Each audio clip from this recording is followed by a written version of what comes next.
Capítulo 8. La organización les llegaba despacio e impuesta. Francis observó que no era como si de repente fueran alborotadores, ni siquiera revoltosos o escolares a los que se pide que presten atención en el aula. Era más bien que estaban inquietos y nerviosos. Todos habían dormido muy poco y recibido demasiados fármacos y demasiada agitación, además de una cantidad importante de incertidumbre. Una mujer mayor con su largo cabello gris muy alborotado se echaba a llorar. Se enjugaba las lágrimas con una manga, sacudía la cabeza con una sonrisa, decía que estaba bien y al cabo de unos segundos estallaba de nuevo en sollozos.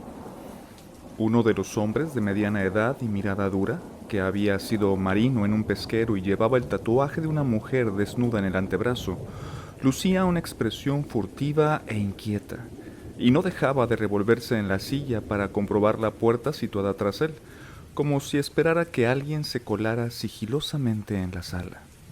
Los tartamudos tartamudeaban más. Los irascibles estaban sentados en el borde de la silla.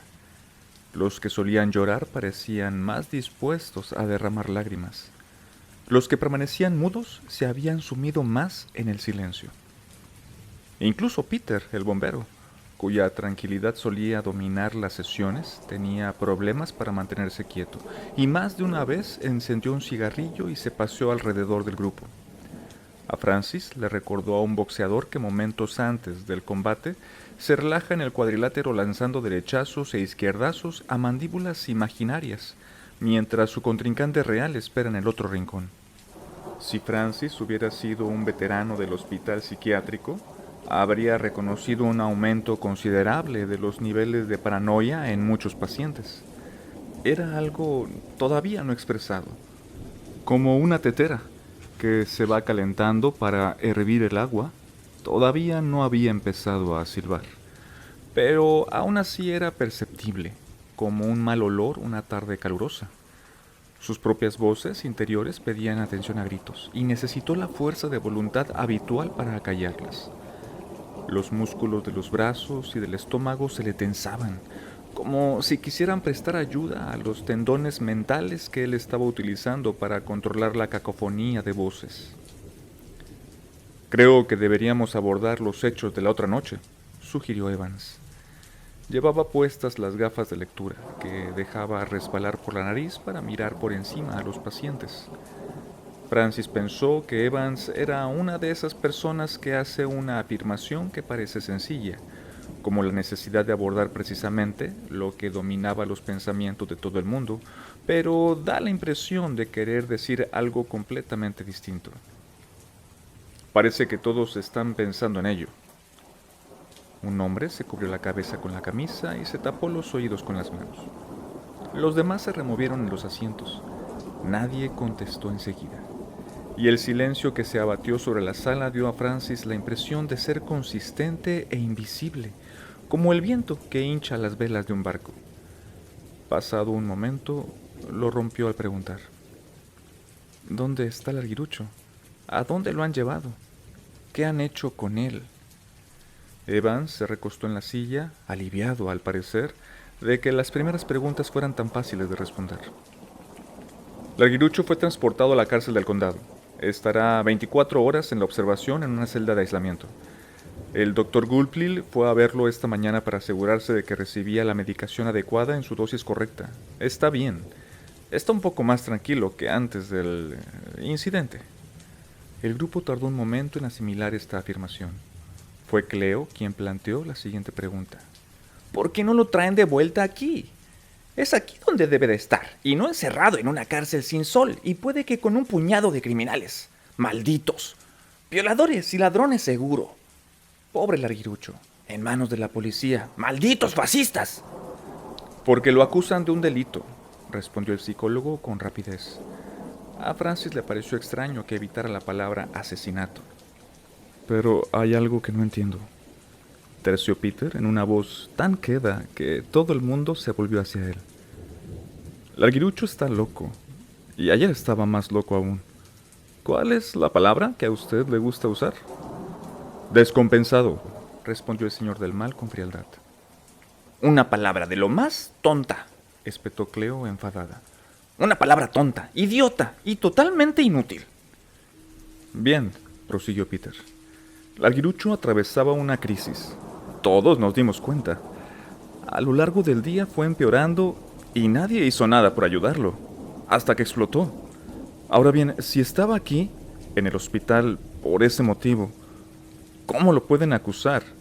¿Un loco no es precisamente alguien que no sabe lo que hace?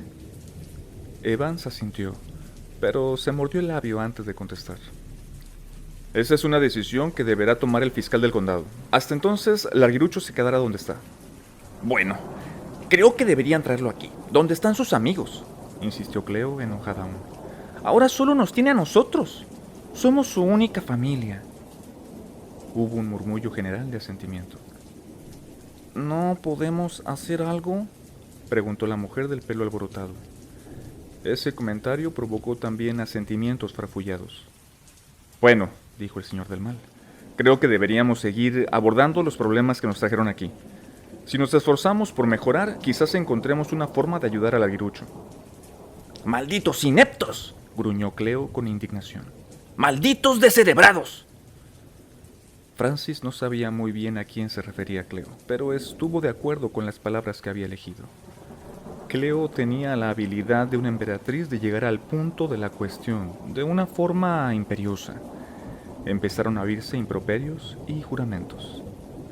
Estas palabras coléricas no ayudan al Larguirucho ni a ninguno de nosotros. El señor del mal levantó la mano exasperado. Así que vamos a parar. Hizo un gesto cortante con la mano.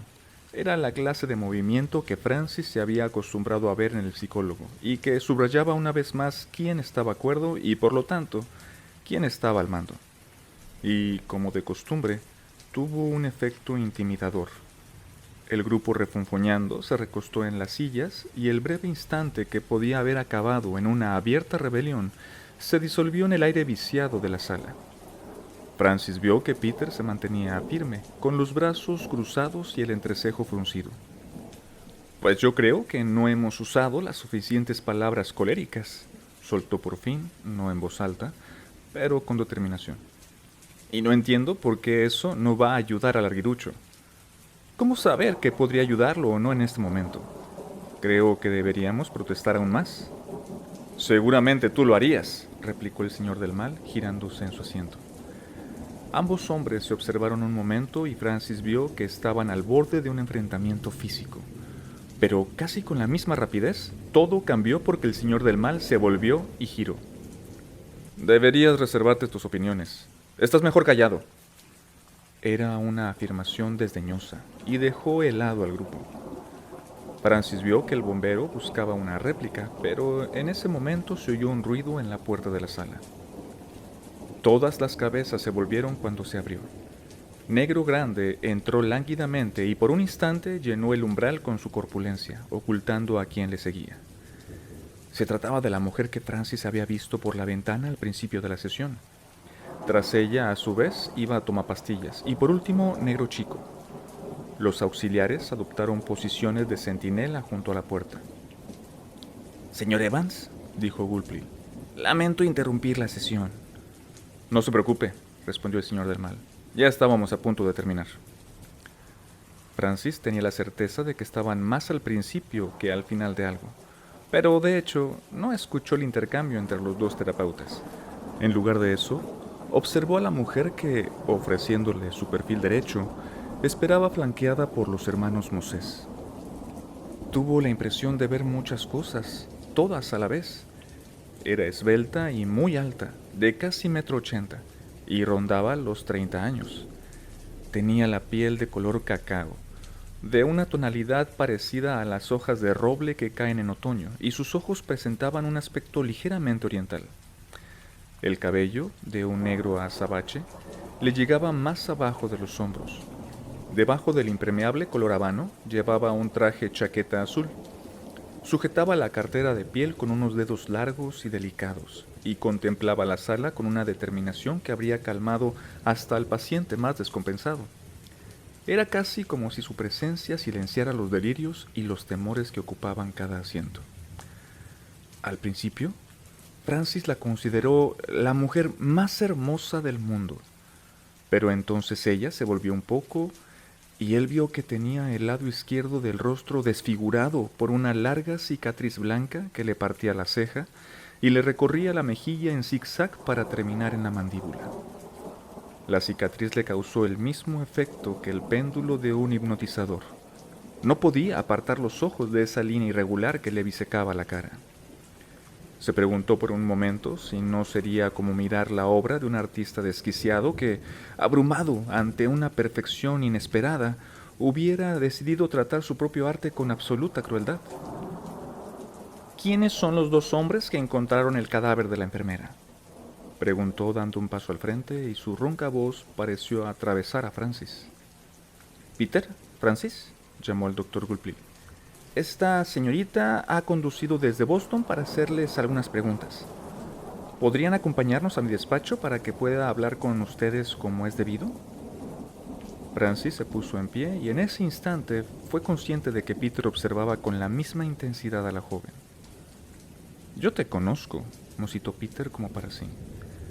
Francis se percató de que la mujer se fijaba en su amigo y, por un segundo, arrugaba la frente en un gesto de reconocimiento. Luego, casi con la misma rapidez, volvió a su impasible belleza marcada. Los dos hombres salieron del círculo de sillas. «¡Cuidado!», soltó Cleo de golpe y citó de su obra favorita. «El claro día se apaga y nos dirigimos a las sombras». Se produjo un momento de silencio antes de que añadiera con voz ronca. «Cuidado con los malditos. Solo buscan perjudicarlo a uno». Me alejé de la pared del salón y de todas las palabras que contenía y pensé, eso es, ya estamos todos.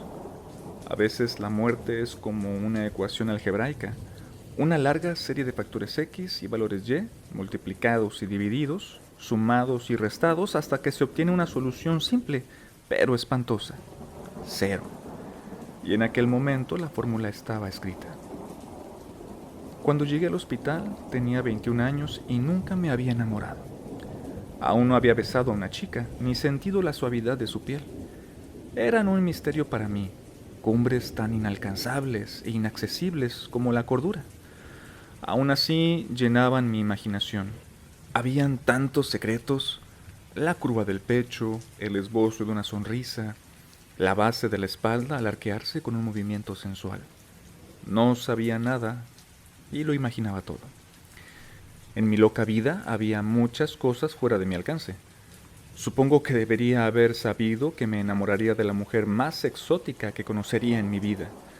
Y supongo que también debería haber sabido, en el momento en que se produjo esa mirada centellante entre Peter el bombero y Lucy Kyoto Jones, que había mucho más que decir y una relación mucho más profunda que saldría a la superficie.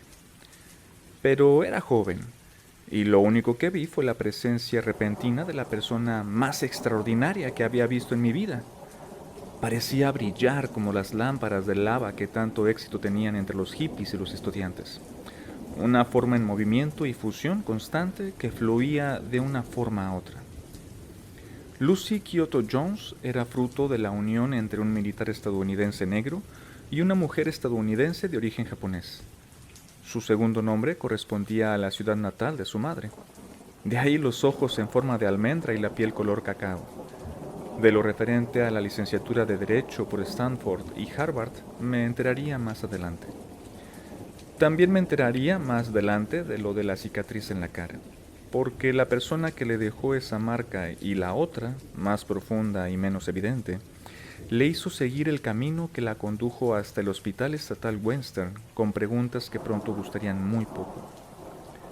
Una de las cosas que aprendí en mis años de mayor locura fue que uno podía estar en una habitación con paredes, ventanas con barrotes y puertas cerradas con llave, rodeado de otras personas locas o incluso metido en una celda de aislamiento a solas sin que esa fuera, de hecho, la habitación en que uno estaba.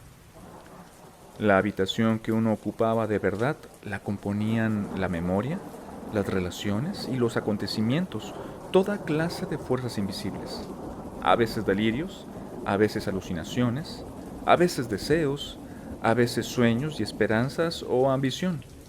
a veces rabia. Eso era lo importante, reconocer siempre dónde estaban las paredes reales. Y ese fue el caso entonces, cuando estábamos sentados en el despacho de tomar pastillas. Miré por la ventana de mi casa y vi que era tarde. La luz del día había desaparecido y en su lugar reinaba la espesura de la noche urbana. En el piso tengo varios relojes, todos regalo de mis hermanas, que, por algún motivo que todavía no he podido determinar, parecen pensar que tengo una necesidad casi constante y muy apremiante de saber siempre qué hora es.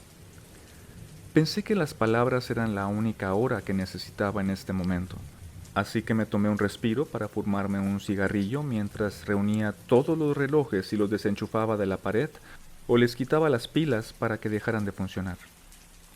Todos se habían detenido más o menos en el mismo momento, las 10:10, las 10:11, las 10:13. Tomé cada reloj y moví las manecillas para eliminar cualquier apariencia de congruencia. Cada uno de ellos estaba parado en un momento distinto. Una vez logrado eso, reí en voz alta. Era como si me hubiera apoderado del tiempo y liberado de sus limitaciones. Recordé cómo Lucy se había inclinado hacia adelante y había fijado una mirada seria, fulminante, primero en Peter, después en mí y a continuación de nuevo en él. Supongo que al principio quería impresionarnos con su determinación. Quizás había creído que así se trataba con los dementes, con decisión, más o menos como uno haría con un cachorro díscolo. Quiero saber todo lo que vieron ayer por la noche, exigió. Peter el bombero vaciló antes de responder. Tal vez podría decirnos antes, señorita Jones, por qué le interesa lo que recordamos. Al fin y al cabo, los dos prestamos declaración ante la policía local. ¿Por qué estoy interesada en el caso?, repuso. Me informaron de algunos detalles poco después de que se encontrara el cadáver, y tras un par de llamadas a las autoridades locales, me pareció importante comprobarlos personalmente. Pero eso no explica nada, replicó Peter con un gesto de desdén. Se inclinó hacia la joven. Quieres saber lo que vimos, pero Pajarillo y yo ya tenemos heridas de nuestro primer encuentro con la seguridad del hospital y los detectives de la policía local. Sospecho que tenemos suerte de no estar metidos en una celda de aislamiento de la cárcel del condado, acusados por error de un delito grave. De modo que, antes de que aceptemos ayudarla, ¿por qué no vuelve a explicarnos por qué está tan interesada? Con un poquito más de detalle, por favor. El doctor Gulpil tenía una ligera expresión de asombro, como si la idea de que un paciente pudiera cuestionar a alguien cuerdo fuera algo contrario a las normas. Peter, dijo con frialdad, la señorita Jones es fiscal del condado de Suffolk, y creo que es ella quien debería hacer las preguntas. Sabía que la había visto antes, dijo el bombero en voz baja y asintió. Puede que en un tribunal. Estuve sentada frente a usted una vez, durante un par de sesiones, respondió ella tras mirarlo un momento. Lo vi testificar en el caso del incendio de Anderson, hará unos 2 años. Yo todavía era un ayudante que manejaba delitos menores. Querían que algunos de nosotros viéramos cómo le repreguntaban. Recuerdo que serví de bastante ayuda, sonrió Peter. Fui yo quien descubrió dónde se había provocado el incendio.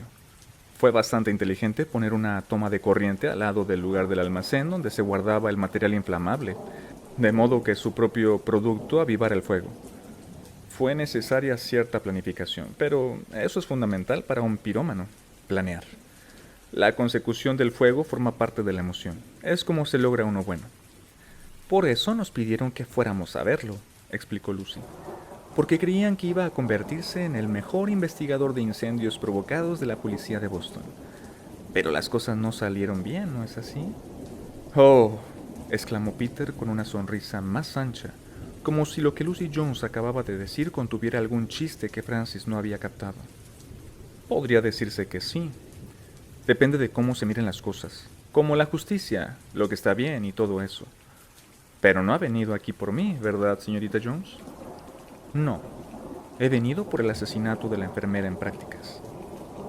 Peter observó a Lucy Jones, luego dirigió una mirada a Francis y después a Negro Grande y a Negro Chico, que estaban en la parte posterior de la habitación, y por último a Tomapastillas, que estaba sentado algo intranquilo tras su escritorio. Dime, Pajarillo, pidió Peter tras volverse de nuevo hacia Francis. ¿Por qué dejaría una fiscal de Boston todo lo que está haciendo y vendría al Hospital Estatal Western a hacer preguntas a un par de locos sobre una muerte ocurrida fuera de su jurisdicción y por la que ya se ha detenido y acusado a un hombre? Esa muerte tiene algo que ha despertado su interés, pajarillo. ¿Pero qué? ¿Qué puede haber motivado que la señorita Jones viniera aquí con tanta prisa para hablar con un par de chiflados? Francis miró a Lucy Jones, cuyos ojos se habían fijado en Peter con una mezcla de curiosidad y reconocimiento que Francis no sabía muy bien cómo llamar. «Bueno, señor Petrel», preguntó pasado un momento con una sonrisita que se inclinaba un poco hacia la cicatriz. «¿Puede responder a esa pregunta?» Francis pensó un momento. Se imaginó a Rubita tal como la habían encontrado. «El cadáver», aseguró. «Sí, señor Petrel», sonrió Lucy. «¿Puedo llamarte Francis?» El joven asintió. «¿Qué pasa con el cadáver?», preguntó ella. «Tenía algo especial». «Podría haber tenido algo especial», corrigió Lucy Jones. Miró a Peter. «¿Quiere intervenir?» «No», rehusó Peter y cruzó los brazos. «Pajarillo lo está haciendo muy bien. Que siga él». «Entonces», lo animó ella. Francis se recostó un instante y, con la misma rapidez, volvió a inclinarse hacia adelante mientras pensaba qué querría dar a entender la fiscal. Se le agolparon en la cabeza imágenes de Rubita, el modo en que su cadáver estaba contorsionado, la forma en que sus ropas estaban dispuestas. Se percató de que todo era un rompecabezas y la hermosa mujer que tenía sentada enfrente formaba parte de él. «Las falanges que le faltaban en la mano», dijo por fin. «Hábleme de esa mano», pidió Lucy tras asentir. «¿Qué te pareció?» «La policía tomó fotografías, señorita Jones», intervino el doctor Gulpilil. «Estoy seguro de que puede examinarlas. No entiendo por qué, pero su objeción se desvaneció cuando la mujer hizo un gesto a Francis para que continuara. Parecía como si alguien, el asesino, se las hubiera llevado», concluyó este. «Bien», asintió Lucy. «¿Podrías decirme por qué el hombre acusado? ¿Cómo se llama?» «Larguirucho», respondió el bombero. Su voz había adquirido un tono más grave, más firme. «Sí, ¿por qué Larguirucho, a quien ambos conocían, podría haber hecho eso?» «No hay ninguna razón». «¿No se te ocurre alguna por la que podría haber marcado a la joven de ese modo? ¿Nada que hubiera dicho antes? ¿O el modo en que había actuado? Tengo entendido que había estado bastante nervioso». «No», aseguró Francis. «Nada de la manera en que murió Rubita encaja con lo que sabemos del Larguirucho». «Ya veo», asintió Lucy.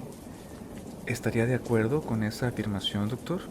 «En absoluto», dijo Gulpilil con energía. «Su conducta antes del asesinato fue exagerada, muy nerviosa. Intentó atacarla ese mismo día. Ha tenido una marcada propensión a amenazar con violencia en varias ocasiones en el pasado, y al final rebasó el límite, como el personal se temía». «Así pues, ¿no está de acuerdo con la valoración de estos señores?» «No. La policía encontró pruebas en su cama, y la sangre en su camisa de dormir correspondía a la víctima». «Conozco esos detalles», dijo Lucy Jones con frialdad, y se dirigió de nuevo a Francis.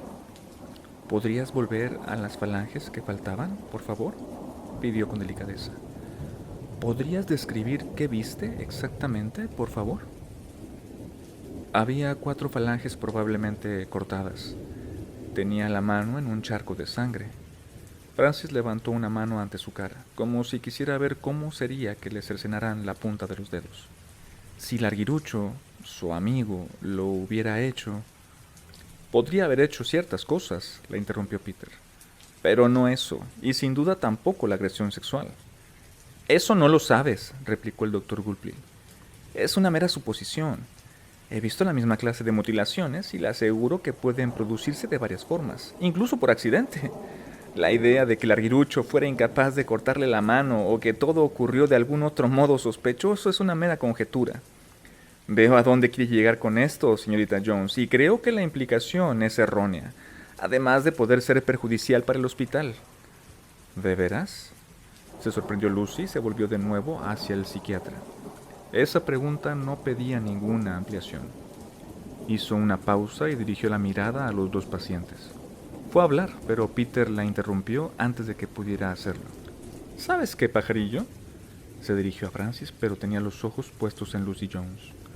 Sospecho que esta joven fiscal ha visto otros 3 cadáveres muy parecidos al de Rubita, y que cada uno de esos cadáveres le faltaba una falange, o más, de la mano, como a Rubita. Eso es lo que yo supongo ahora mismo. Lucy Jones sonrió sin la menor nota de humor. A Francis le pareció una de esas sonrisas que se usaban para ocultar toda clase de sentimientos. Es una buena suposición, Peter, dijo. El bombero entornó los ojos y se recostó, como si reflexionara, antes de seguir hablando despacio. También creo, pajarillo, que esta señorita es responsable de encontrar al hombre que extirpó esas falanges a esas otras mujeres, y que por eso vino aquí corriendo y tiene tantas ganas de hablar con nosotros. ¿Y sabes qué más, pajarillo? ¿Qué, Peter? Preguntó Francis, aunque ya intuía la respuesta. Apostaría que, bien entrada la noche, en la oscuridad de su habitación en Boston, sola en la cama, con las sábanas enredadas y sudadas, la señorita Jones tiene pesadillas sobre cada una de esas mutilaciones y lo que podrían significar. Francis miró a Lucy Jones, que asintió despacio con la cabeza.